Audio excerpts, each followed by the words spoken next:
All right, guys, we're gonna get started. Just a second.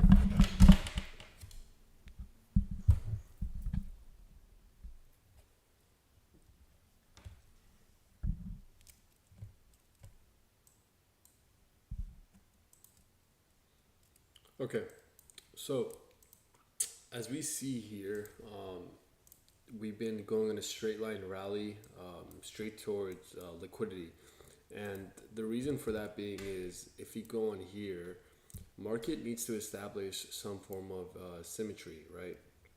As you guys can see, right, MESM, right? So ESM, right? The July contracts have not been symmetrical with ESM, with normal ES, right? That's what I'm trying to get at. So these highs here, let's look at it. These highs here got taken out during FOMC, right? These highs. And MESM or ESM has not taken out these highs just yet, right? So to establish market symmetry, it needs to rally with it. And if you also go look at NQ here and compare it with ES, right?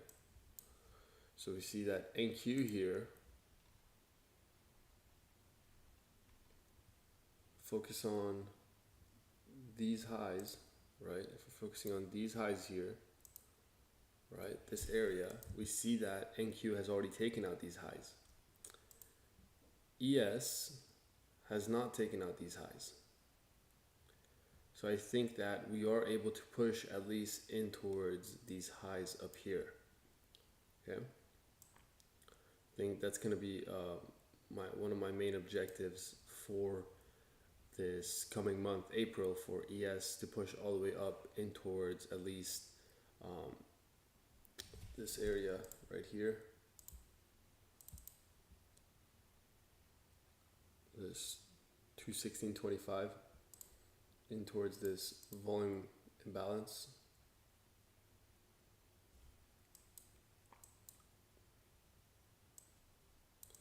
So right now we are getting this fresh breakout to the upside, right? We are getting this fresh breakout to the upside, as you guys can see. Candles are closing above. Now, for it to be symmetrical with NQ, because NQ is reaching for that same level up here, there needs to be a potential pullback for price to be able to rally together in towards this high, right?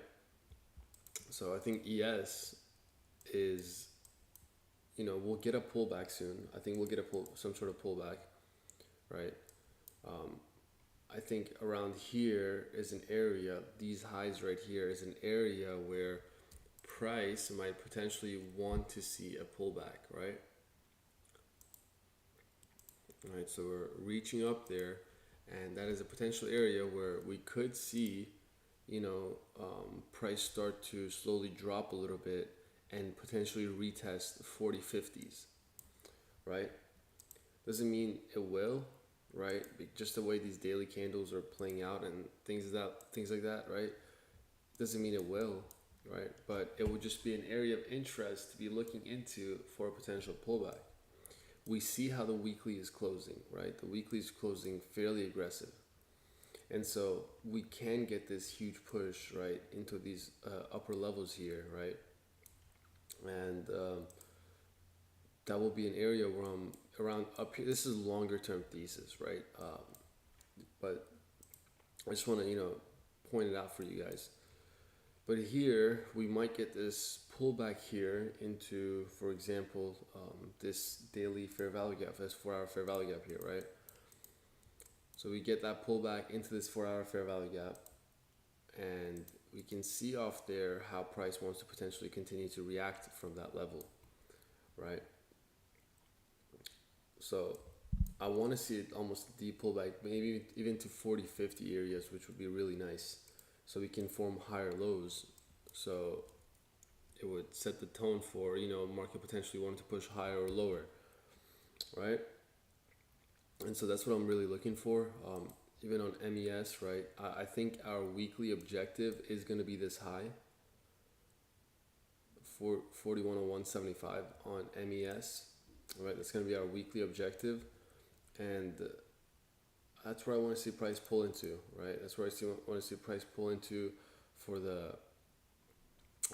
by Friday. I think we'll pull up there or something like that. Regarding news, right here. Also, guys, this is gonna be a lot shorter session. I'm not gonna sit here and go through everything. I just wanted to come here and touch base with ES and what it's doing currently. So Friday we have core PCE index, and the following week we have a lot of ISM manufacturing PMI, JOLTS job opening, ADP non-farm employment, ISM service PMI, unemployment claims, and the following week, and then so next week we have NFP as well, right? And the following week we have CPI data releasing. So CPI data and FOMC meeting minutes. So this is where I think a lot of volatility will come into the market, and we'll get some huge moves coming off there in towards that run, in towards liquidity, right? Which could potentially be to the upside. So I wouldn't, just be so focused on bearish. Like a higher term focus would be upside just based off this rally. But if we do get some pullbacks, I'd really like to play that. So maybe like this 40-40, 40-50 area is going to be a huge level for a pullback. Also, if you're looking at SPY here, we're getting this huge gap up again, this $2 gap up. And so we're going to see how price reacts at these levels here, right? We're going to see how price wants to react to this level, at this 40.04 level, right? And we can potentially reject and retest this level here, right? So that's one thing I'm looking for. But all these gap ups signify one thing, right? So we've experienced this before. We gapped down, right? In like February 17th, we gapped down. We didn't fill the gap fully, and then we gapped down again. Then we didn't touch the gap all the way until March 6th, right? So these gaps here are getting, if they're getting left behind, they're eventually going to go get filled again, right? So that's what if we get a setup on a higher time frame, for example, a higher time frame trend shift, right, like a 1 hour or 4 hour higher low getting taken out, then you can expect for price to eventually go back in towards that gap fill and potentially fill the gap, right? So that's what I'm thinking. That's what I see happening in price. Again, I might be wrong, but in my opinion, I think that should be somewhat my higher time frame focus is where I want to see price go. I don't think it's going to take out this high just yet. Maybe it will today, but I definitely want to see lower prices way before that. Same with ES here, right? So we're getting this rejection off that level, right? We're getting this rejection off this. So this level is a new weekly opening gap, which is Friday's close and Sunday's open, right?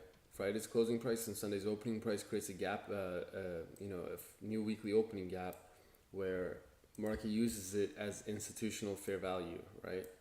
It can refer back to it numerous times.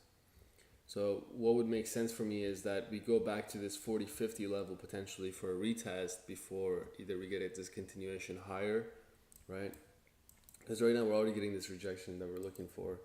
And so if we run this low here, that would set the tone for the day into pushing into lower prices. So if you go on MES, all right, so we already took out this buy side liquidity, right?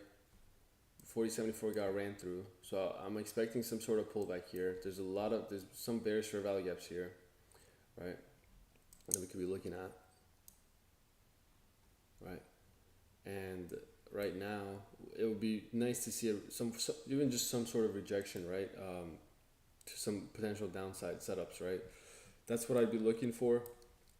So my market structure shift will be placed with this higher low getting taken out.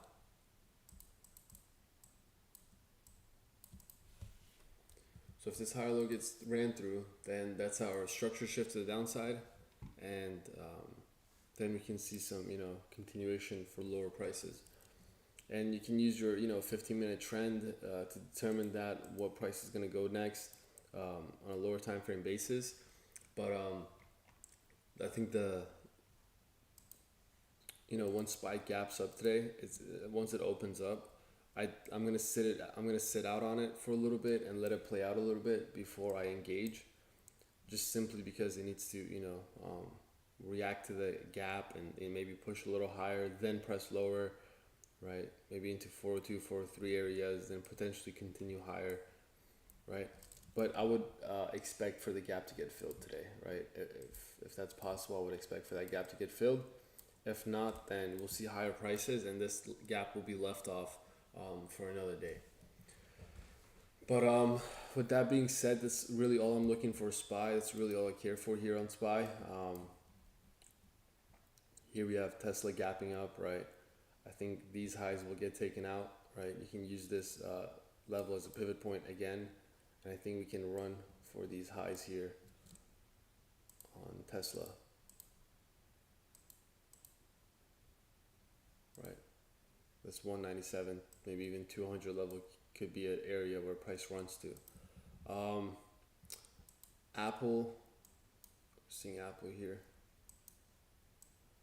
I think Apple wants to go continue for that gap fill to the upside right here into 163. So that would be my general interest for Apple, right? We held this level one more time. We kept holding this level off. And so this 160 level, we held it again.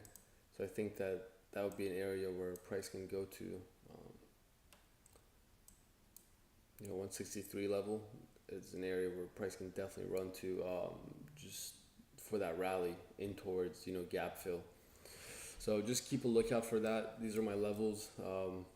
And then eventually we'll go fill this gap to the downside. I'm sure of it, right? And we'll get some huge downside setups. But yeah, for now, I'm potentially expecting, in a longer time frame, I'm expecting continuation higher. Well, with that being said, that's it for today's pre-market live, and I'll touch base with you guys tomorrow morning.